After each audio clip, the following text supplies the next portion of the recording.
नमस्कार दोस्तों, मैं आप सभी का स्वागत करता हूं डिफेंस मास्टर पर और एक नया आपके लिए सेशन लेकर आया हूं for your upcoming NDA and CDS examination. और इसमें कुछ इंपॉर्टेंट क्वेश्चंस की मैं आपको जो है वो रिवीजन करा रहा हूं ताकि आप अपने एग्जामिनेशन में इससे रिलेटेड अगर कोई क्वेश्चन आए तो आप उनको आसानी से यहाँ पर अटेम्प्ट कर सकें। ठीक है, तो करंट अफेयर में रहने वाले जो भी हमारे जनरल स्टडीज के टॉपिक्स होते हैं, चाहे वो पॉलिटी हो, चाहे वो ज्योग्राफी हो, हिस्ट्री हो, उन सब चीजों का डिस्कशन मैं आपके साथ इस सीरीज में यहाँ पर चल रहा हूँ। तो टोटल 11 डे के क्वेश्चंस मैं आपको ऑलरेडी करा चुका हूं। ठीक है, 1 अक्टूबर से मैंने ये डिस्कशन यहाँ पर स्टार्ट किया था। हर दिन मैं आपको 10 क्वेश्चंस यहाँ पर कराता हूं और आज हम यहाँ पर डे 12 पर पहुंच चुके हैं, जिसमें मैं 10 क्वेश्चंस आपके साथ यहाँ पर डिस्कस करूंगा जो कि आपके एग्जामिनेशन के लिए इंपॉर्टेंट है, क्योंकि ये सब चीजें जो है वो आपको न्यूज में यहाँ पर देखने को मिलेंगी। ठीक है, तो चलिए स्टार्ट करते हैं आज का हमारा सेशन। ये रही आपके सामने आज का हमारा पहला question. Consider the following statements. अब देखो, ये इंडियन पॉलिटी का एक क्वेश्चन है। इसमें बोला जा रहा है कि fundamental rights form the basis of providing reservation to backward classes. ठीक है, जो बैकवर्ड क्लासेस हैं, है ना, उनको जो रिजर्वेशन वगैरह प्रोवाइड किया जाता है वो फंडामेंटल राइट्स उसका बेसिस है। The concept of the creamy layer was proposed in the Indira Sahni case. The Rohini commission is constituted to complete the task of subcategorising the OBC category. अब ये बहुत ही इंपॉर्टेंट क्वेश्चन है जो कि एग्जामिनेशन में आपसे यहां पर पूछा जा सकता है। अब यहां पर क्या है कि देखिए, सबसे पहली बात अगर हम यहां पर पहला स्टेटमेंट देखेंगे तो बोला जा रहा है कि फंडामेंटल राइट्स जो है ना, वो यहां पर क्या करता है कि वो बेसिस फॉर्म करता है जो रिजर्वेशन बैकवर्ड क्लासेस को यहां पर प्रोवाइड करी गई है। ठीक है, अब यहां पर क्या है कि जैसे मान लीजिए कि अगर मैं आपसे कुछ इंपॉर्टेंट आर्टिकल्स के बारे में बात करूं, तो जैसे अगर आप देखेंगे आर्टिकल 15(4), ठीक है, उसके बाद अगर आप यहां पर आर्टिकल देखेंगे 15(5) और अगर आप आर्टिकल देखेंगे 16(4), ठीक है, ये कुछ इंपॉर्टेंट आर्टिकल्स हैं। इसमें यहां पर क्या है कि मतलब आप ये कह सकते हैं कि स्टेट को यहां पर ये पावर दी गई है कि जो भी सोशली और एजुकेशनली बैकवर्ड क्लासेस हैं, है ना, मतलब कि SEBC, ठीक है, इनको आप आइडेंटिफाई करिए और उनके बेसिस पे जो है वो आप यहां पर क्या करिए, उनको रिजर्वेशन आप प्रोवाइड कर सकते हैं। अगर हम फंडामेंटल राइट्स के बारे में बात करेंगे तो फंडामेंटल राइट्स हमारे संविधान के पार्ट 3 में आते हैं। 12 से लेकर 35 तक के जो आर्टिकल है वो इसके बारे में बात करता है। फंडामेंटल राइट की जो प्रोविजन है ये हमने यूएसए के संविधान से यहां पर अडॉप्ट किए हैं। ठीक है, तो यहां पर मतलब ये हुआ कि फंडामेंटल राइट्स जो है वो रिजर्वेशन प्रोवाइड करने की बात कर रहे हैं, उसका यहां पर बेसिस वही है। सो पहला स्टेटमेंट यहां पर बिल्कुल सही है। ठीक है, उसके बाद एक बहुत ही इंपॉर्टेंट केस है जिसको बोलते हैं इंदिरा साहनी केस, और ये केस कब का है, ये 1992 का यहाँ पर आपको केस देखने को मिलेगा।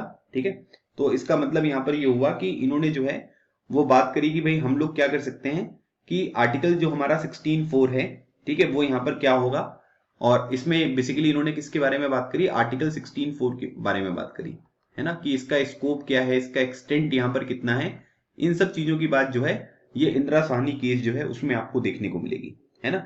तो यहां पर ये बोला जा रहा है कि इसमें ये बोला गया कि क्रीमी लेयर वाला जो कॉन्सेप्ट है ना, इसको प्रपोज करने का जो पूरा क्रेडिट यहां पर जाता है वो किस में जाता है, वो इंदिरा साहनी केस में जो है ये आपको जाता हुआ दिखाई देगा।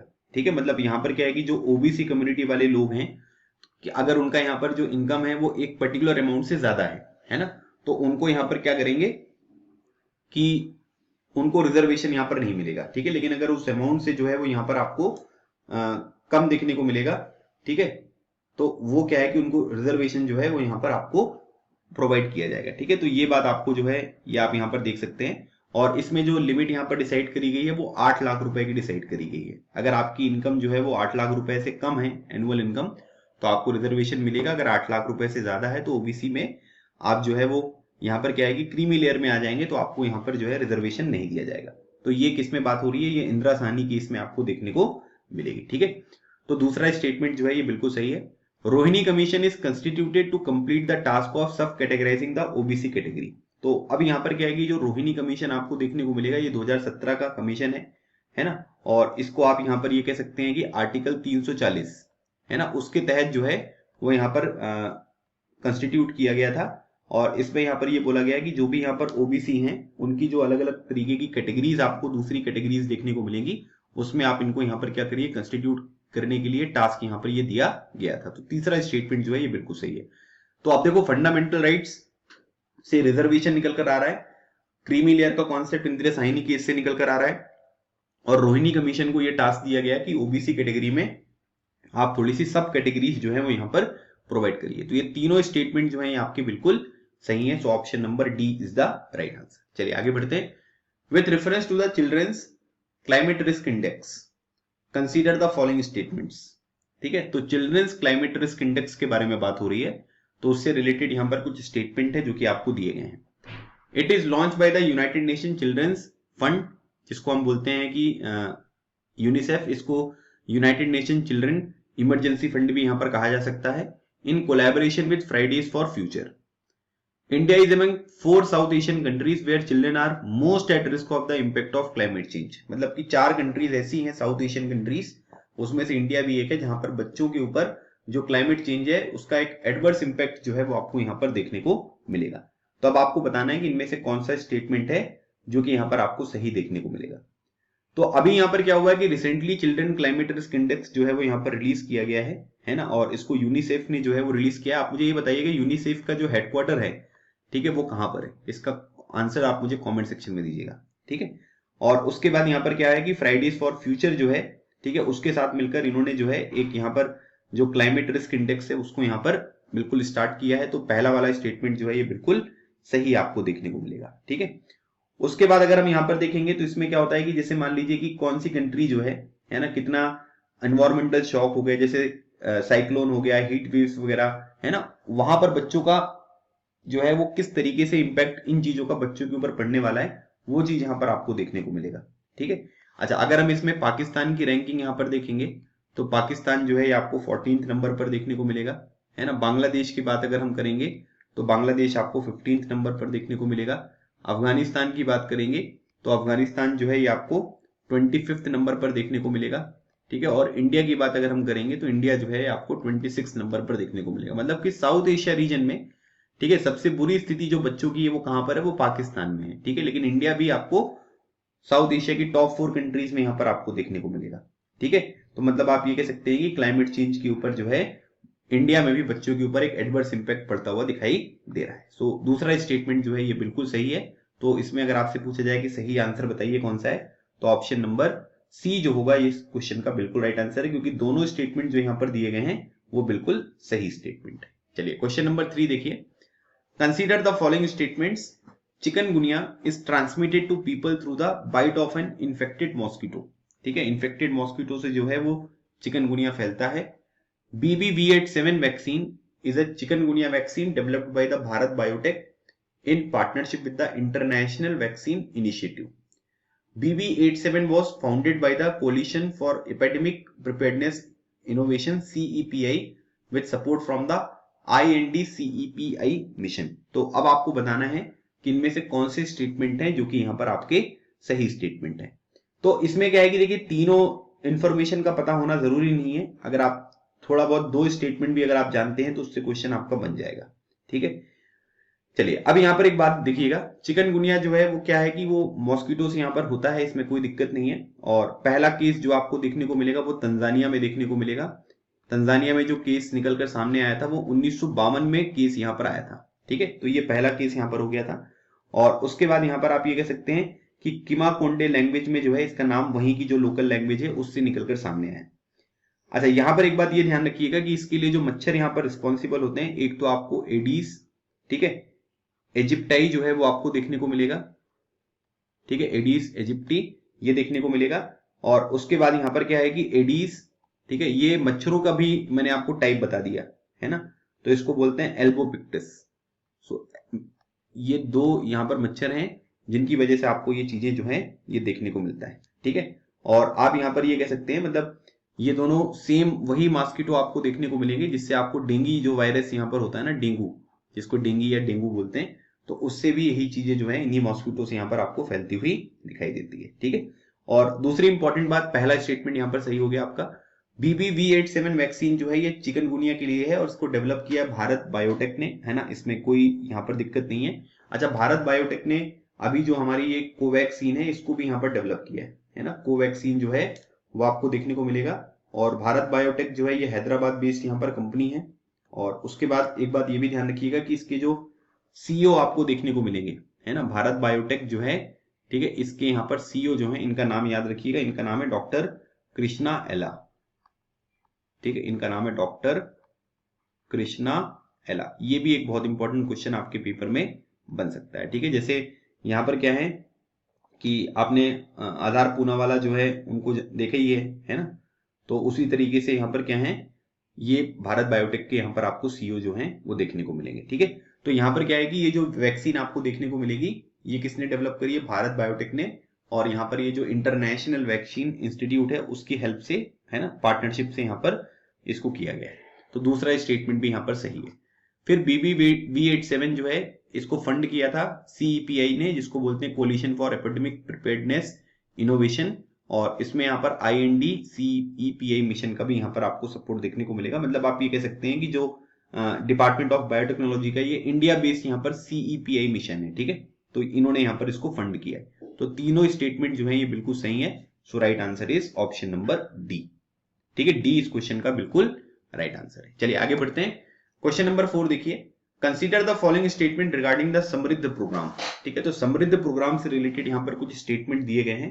पहली बात है कि इसको लॉन्च किया है ministry of electronics and information technology, और इसका जो एम है creating a conducive platform to Indian hardware product startups. ठीक है, तो जो भी यहाँ पर इंडियन हार्डवेयर प्रोडक्ट यहाँ पर स्टार्टअप्स हैं तो उनको यहाँ पर थोड़ा सा एक अच्छा जो है प्लेटफॉर्म प्रोवाइड करने के लिए समृद्ध प्रोग्राम जो है वो यहाँ पर स्टार्ट किया गया है। ठीक है, अच्छा सबसे पहले यहाँ पर क्या है कि मतलब आप ये कह सकते हैं कि इसका अगर हम यहाँ पर फुल फॉर्म देखेंगे तो इसका फुल फॉर्म है आपका स्टार्टअप एक्सिलरेटर्स,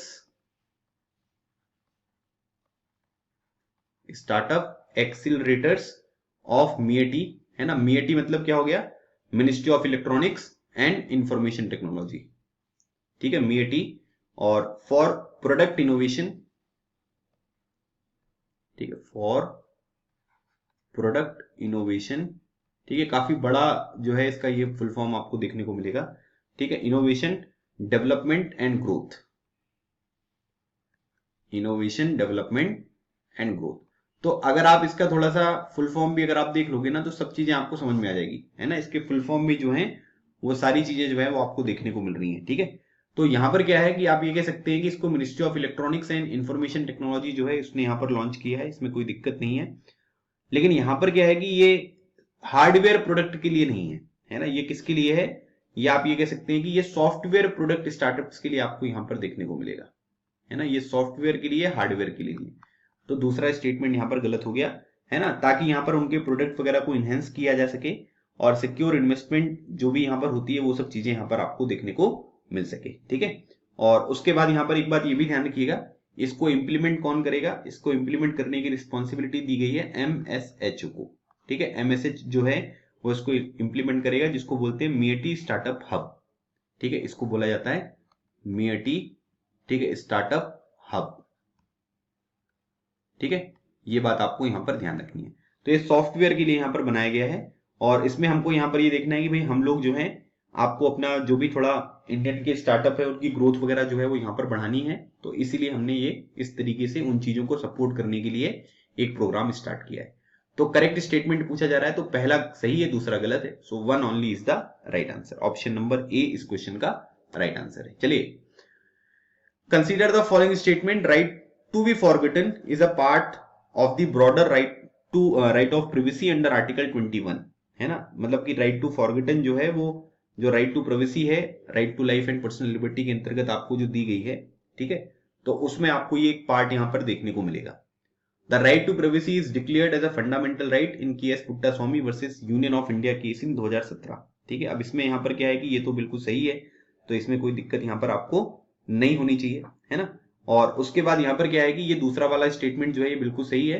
अच्छा, अब एक बात यहां पर ये ध्यान रखिएगा कि इसमें जो बात यहां पर हो रही है वो यहां पर ये हो रही है कि जो ये राइट टू फॉरगेटन होता है, राइट टू फॉरगेटन का सिंपल सा मीनिंग अगर आप देखेंगे तो कई सारी चीजें, जैसे मान लीजिए कि, है ना, पुरानी चीजें हैं जिसमें आप यहाँ पर इन्वॉल्व नहीं थे, है ना।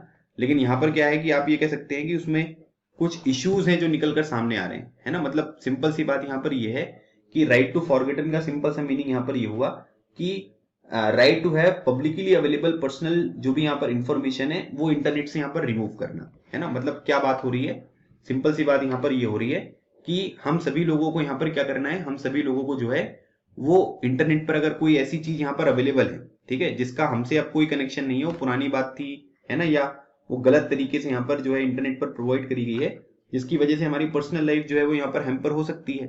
तो हमें यहाँ पर क्या करना है कि हमें अधिकार जो है वो यहाँ पर प्रोवाइड करना है कि भाई हम लोग यहाँ पर क्या कर सकते हैं कि उन चीजों के लिए यहाँ पर मांग कर सकते हैं कि उन चीजों को जो है वो यहाँ से हटाना चाहिए। मतलब इंटरनेट पर जो चीजें अवेलेबल है ना, वहां से क्या करना चाहिए, उसको हटाना चाहिए।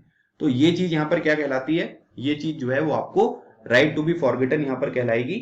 और आप यहाँ पर ये कह सकते हैं कि इसमें आप ये कह सकते हैं कि मतलब जैसे बहुत सारे अलग अलग केसेस वगैरह निकलकर सामने आए, उसके बाद ये चीजें यहाँ पर बोली गई कि इनके ऊपर हमको थोड़ा सा यहाँ पर फोकस करने की जो है वो जरूरत है, क्योंकि इससे काफी सारे लोगों का जो है वो यहाँ पर आपको लॉस वगैरह जो यहाँ पर होता है वो आपको देखने को मिलता है। ठीक है, तो उसी चीज को कंट्रोल करने के लिए राइट टू फॉरगेटन जो है वो न्यूज में है। और 2014-15 में अगर आप देखेंगे तो आप ये कह सकते हैं कि इसका जो यहाँ पर सिग्निफिकेंस है वो बहुत ज्यादा यहाँ पर बढ़ गया। तो गूगल वगैरह के केस वगैरह आपको देखने को मिलेंगे यूरोपियन यूनियन के साथ, है ना। तो उस टाइम पर जो है अलग अलग तरीके की जो डिमांड वगैरह है वो आप यहाँ पर कह सकते हैं कि वो आपको बढ़ती हुई यहाँ पर दिखाई दी, है ना। और इसी वजह से क्या है कि इसका जो सिग्निफिकेंस है वो बहुत ज्यादा आपको यहाँ पर बढ़ता हुआ यहाँ पर दिखाई दिया। तो इसी वजह से यहाँ पर क्या है कि इसमें ये क्वेश्चन मैं आपके साथ यहाँ पर डिस्कस कर रहा हूँ, क्योंकि अभी भी यहाँ पर क्या है कि कई सारे केस वगैरह जो होते हैं वो आते रहते हैं। तो इसका मतलब यहाँ पर ये हुआ कि राइट टू फॉरगेटन जो है वो यहाँ पर क्या है कि आर्टिकल 21 की तहत राइट टू प्राइवेसी के अंतर्गत आपको देखने को मिलेगा, है ना।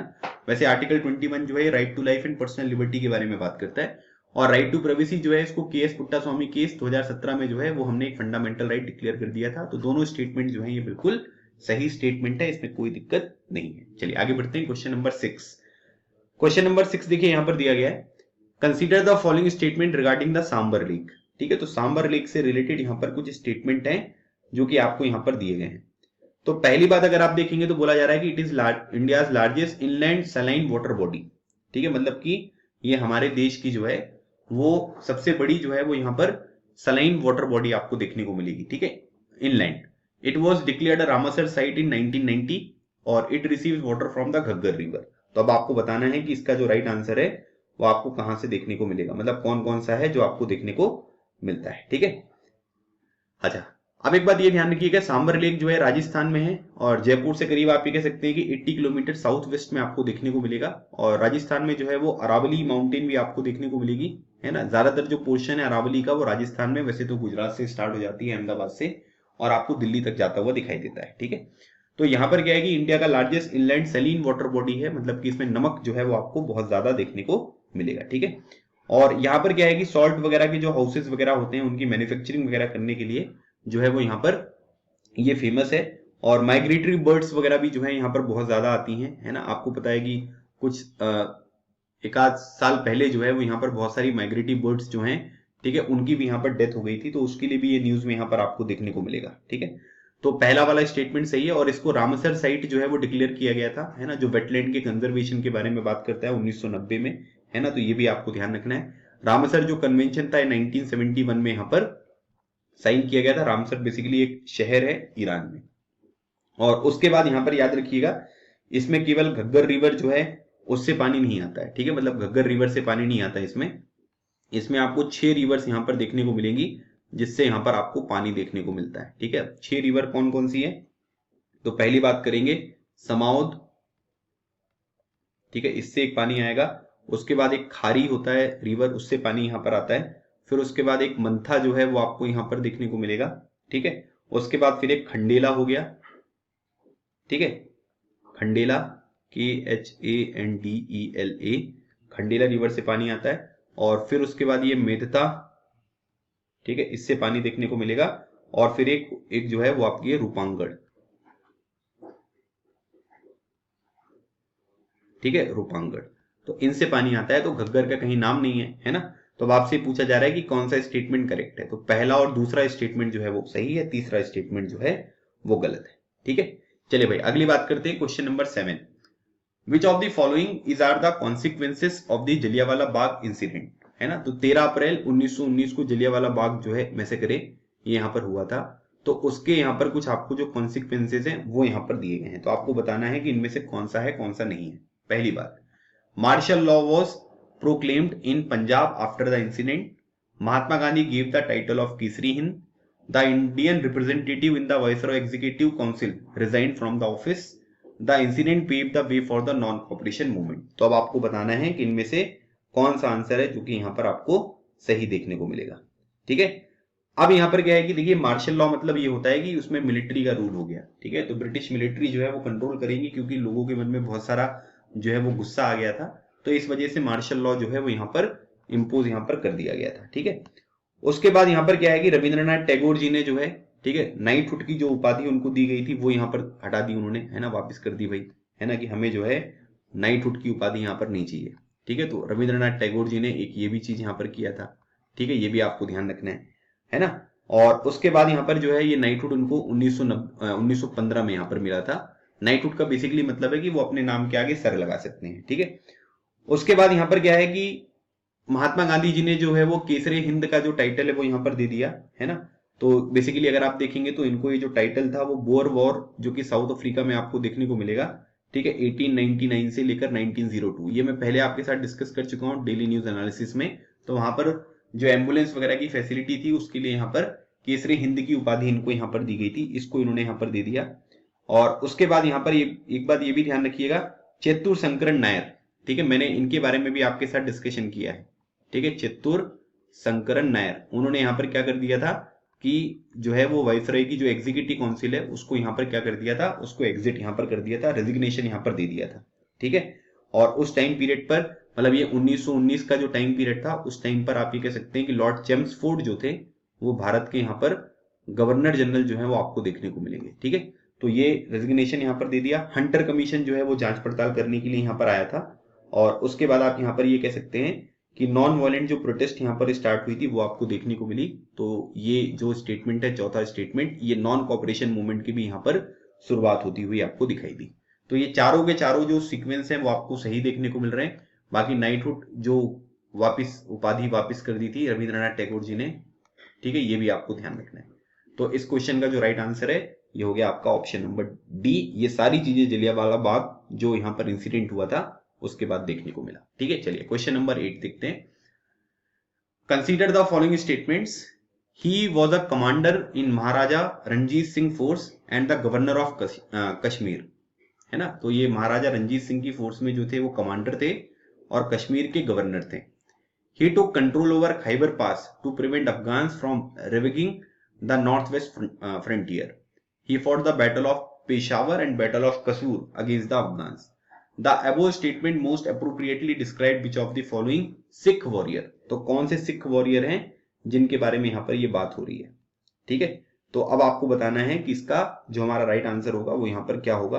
तो देखिए अब ये क्या है कि अब ये पता है अगर तो पता है, अगर नहीं पता है तो फिर ये क्वेश्चन आपसे नहीं होने वाला है ना। तो सिंपल सी बात यहाँ पर ये है। तो इसमें अब इसको याद रख लीजिएगा, है ना। तो ये जो पर्सन है इनका नाम था हरि सिंह नालवा। तो हरि सिंह नालवा जी के बारे में यहाँ पर दिया गया है और ये एक लीजेंडरी यहाँ पर सिख कमांडर थे।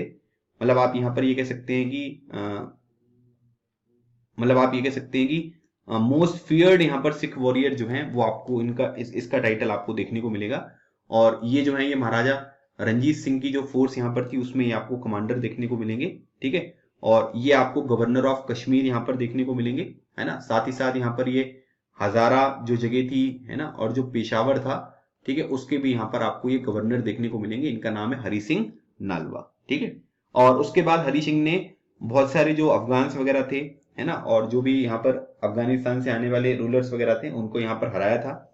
और आप ये कह सकते हैं कि नॉर्थ वेस्ट जो हमारा फ्रंटियर है उसमें अफगान जिस तरीके से यहाँ पर दखल देते थे उससे यहाँ पर क्या है कि इन्होंने चीजें जो है वो यहाँ पर प्रोटेक्ट करी थी। ठीक है, तो ये भी आप यहाँ पर देख सकते हैं।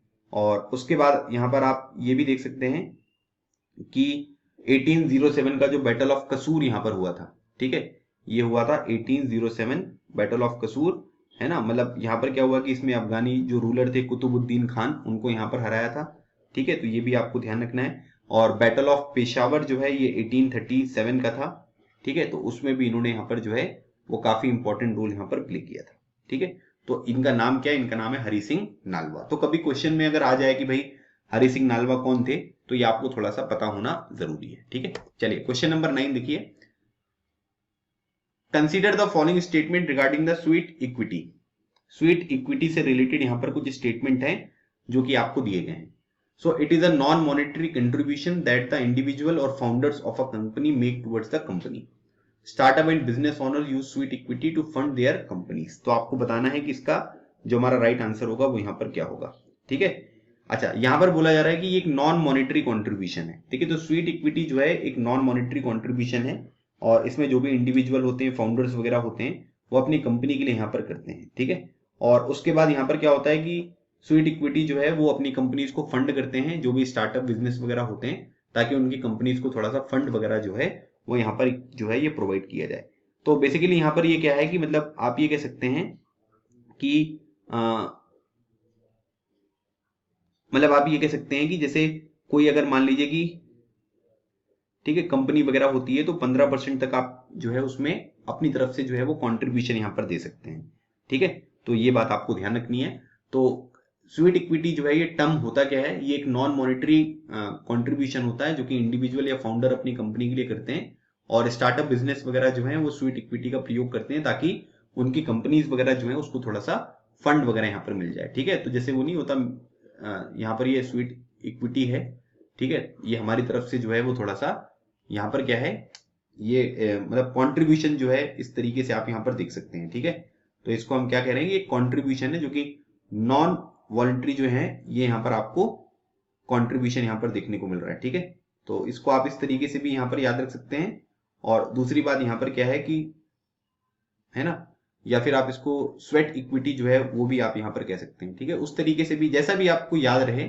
तो ये यहाँ पर क्या है कि जैसे सिंपल सी बात यहाँ पर ये है कि हमको यहाँ पर ये पता होना चाहिए कि ये थोड़ा सा जो टर्म होता है वो यहाँ पर क्या होता है ना, और उसके बाद यहाँ पर इसका मीनिंग क्या होता है। तो ये चीजें जो है वो थोड़ी सी आपको यहाँ पर ध्यान रखने की जरूरत है। ठीक है, तो इसको हम यहाँ पर स्वेट इक्विटी जो है वो कहते हैं। मैंने स्वेट इक्विटी यहाँ पर कह दिया था गलती से, आई एम सो सॉरी। तो इसको हम यहाँ पर स्वेट जो है इक्विटी यहाँ पर कहा जाता है। ठीक है, वो SWEAT है, तो स्वीट इक्विटी नहीं है, ये स्वेट इक्विटी जो है वो आपको यहाँ पर देखने को मिलेगा। तो ये दोनों स्टेटमेंट जो है ये आपके बिल्कुल सही है। चलिए क्वेश्चन नंबर 10 देखते हैं। क्वेश्चन नंबर 10 यहाँ पर दिया हुआ है, with reference to milky sea phenomena consider the following statements. ठीक है, तो मिल्की सी फिनोमिना के बारे में बात हो रही है। It is a rare form of marine bioluminescence. It arises from saprophytic relationship between luminous bacteria and microalgae. The positive phase of Indian Ocean dipole create the favorable condition for Milky Sea genesis. तो अब आपको बताना है कि इनमें से कौन सा स्टेटमेंट है जो कि मिल्की सी फिनोमिना से रिलेटेड आपको देखने को मिलेगा। ठीक है, तो क्या है कि it is rare form of marine bioluminescence आपको देखने को मिलेगा, जिसमें क्या होता है कि जो आप ये कह सकते हैं कि व्हाइटिश ग्लो यहाँ पर आपको देखने को मिलेगा। मतलब जो समुद्र वगैरह होता है ना उसमें थोड़ा सा आपको व्हाइटिश ग्लो यहाँ पर देखने को मिलता है। ठीक है, तो ये वाला जो स्टेटमेंट है ये थोड़ा रेयर है क्योंकि हमेशा आपको देखने को नहीं मिलता है, ये कभी कभी चीजें जो है वो यहाँ पर होती हैं। और उसके बाद यहाँ पर क्या है कि जो बायोल्यूमिनेसेंस होता है इसमें क्या होता है कि जो भी केमिकल रिएक्शन लिविंग ऑर्गेनिज्म वगैरह होते हैं उससे यहाँ पर ये प्रोड्यूस होती है। ठीक है, तो उनके बीच में केमिकल रिएक्शन होती है जिससे यहाँ पर ये आपको देखने को मिलता है। और इसको यहाँ पर जो है इसको हम मरील के नाम से भी जानते हैं, MAREEL। ठीक है, इसको इस नाम से भी यहाँ पर जो है ये जाना जाता है। तो पहला स्टेटमेंट जो है वो बिल्कुल सही है। अच्छा, उसके बाद यहाँ पर क्या होता है कि ये आपको सेप्रोफाइटिक जो रिलेशन है ल्यूमिनस बैक्टीरिया और माइक्रोएल्गी के बीच में, उसकी वजह से यहाँ पर ये देखने को मिलेगा, है ना। It rises from saprophytic relationship between the luminous bacteria and microalgae, और इस वजह से ये व्हाइटिश जो यहाँ पर आपको ग्लो है वो यहाँ पर आपको देखने को मिलता है। ठीक है, और उसके बाद यहाँ पर क्या होता है, ठीक है, मतलब आप ये कह सकते हैं कि ल्यूमिनस बैक्टीरिया जो होते हैं, ठीक है, आप ये कह सकते हैं कि मतलब ये ग्लो करने के लिए होते हैं, तो इस वजह से यहाँ पर जो है, ठीक है, मतलब सिंपल सी बात यहाँ पर यह है कि इसमें क्या होता है कि लाइट वगैरह जो है वो प्रोड्यूस होती है और इसमें जो माइक्रो एल्गी होते हैं वो आपको रिस्पॉन्सिबल यहाँ पर आपको देखने को मिलते हैं। ठीक है, और यहाँ पर तीसरा स्टेटमेंट है कि पॉजिटिव फेस ऑफ इंडियन जो यहाँ पर ओशियन डाइपोल होता है, ठीक है, वो यहाँ पर क्रिएट करता है जो भी मिल्की सी जेनेसिस होता है उसके लिए यहाँ पर ये प्रेफरेबल जो कंडीशन होती है वो यहाँ पर आपको प्रोड्यूस करता हुआ दिखाई देगा। ठीक है, तो आप यहाँ पर ये कह सकते हैं कि जैसे पॉजिटिव फेज जो इंडियन ओशियन का यहाँ पर डाइपोल का होता है, ठीक है, तो यहाँ पर क्या होता है कि जो भी वार्म पूलिंग वाटर वगैरह होते हैं वेस्टर्न साइड में इंडियन ओशियन के, और जो यहाँ पर कूल ड्राई कंडीशंस यहाँ पर आपको ईस्टर्ली विंड्स की तरफ देखने को मिलती हैं, उसकी वजह से यहाँ पर ये कंडीशन देखने को मिलता है।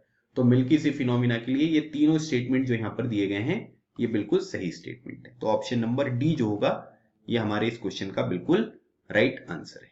ठीक है, चलिए तो ये था आज का हमारा सेशन। बाकी डेली न्यूज एनालिसिस जो है उसका कोर्स आप इनरोल कर सकते हैं। 249 रुपीज मंथली इसका सब्सक्रिप्शन है, जिसमें मैं आपको डेली न्यूज यहाँ पर एनालिसिस करता हूँ, क्वेश्चंस वगैरह प्रैक्टिस कराता हूँ, जो कि आपकी एग्जामिनेशन के लिए काफी इंपॉर्टेंट हो सकते हैं। और बाकी जनवरी से लेकर सितंबर तक के करंट अफेयर वगैरह भी अवेलेबल हैं, जो कि आपकी एग्जामिनेशन में डायरेक्टली यहाँ पर पूछे जा सकते हैं। ठीक है, 9993048282 मेरा नंबर है। अगर आप किसी भी तरीके की डिटेल इन्फॉर्मेशन चाहते हैं तो आप इस नंबर पर कॉल या मैसेज कर सकते हैं। एसएसबी का नया बैच ऑलरेडी यहाँ पर स्टार्ट हो चुका है। ठीक है, इसमें भी इनरोल कर सकते हो आप, जो कि आपके NDA, CDS, technical entry, territorial army सभी के लिए बहुत ज्यादा इंपॉर्टेंट रोल प्ले करने वाला है। ठीक है, बाकी आप हमारा टेलीग्राम चैनल ज्वाइन कर लीजिएगा, ताकि जो भी मैं वीडियोस वगैरह आपको प्रोवाइड करता हूं आप उसको वहां पर जो है एक्सेस कर सकें और अपनी एग्जामिनेशन के लिए चीजों को अच्छी तरीके से प्रिपेयर कर सकें। ठीक है, तो गाइज ये था आज का हमारा सेशन। आई होप आपको ये सेशन अच्छा लगा होगा। आपको कैसा लगा सेशन आप लोग कॉमेंट सेक्शन में भी यहाँ पर बता सकते हैं। मिलते हैं हमारे नेक्स्ट सेशन में, तब तक keep smiling and keep preparing. लगे रहो, एग्जाम क्लियर करो। थैंक यू सो मच, जय हिंद।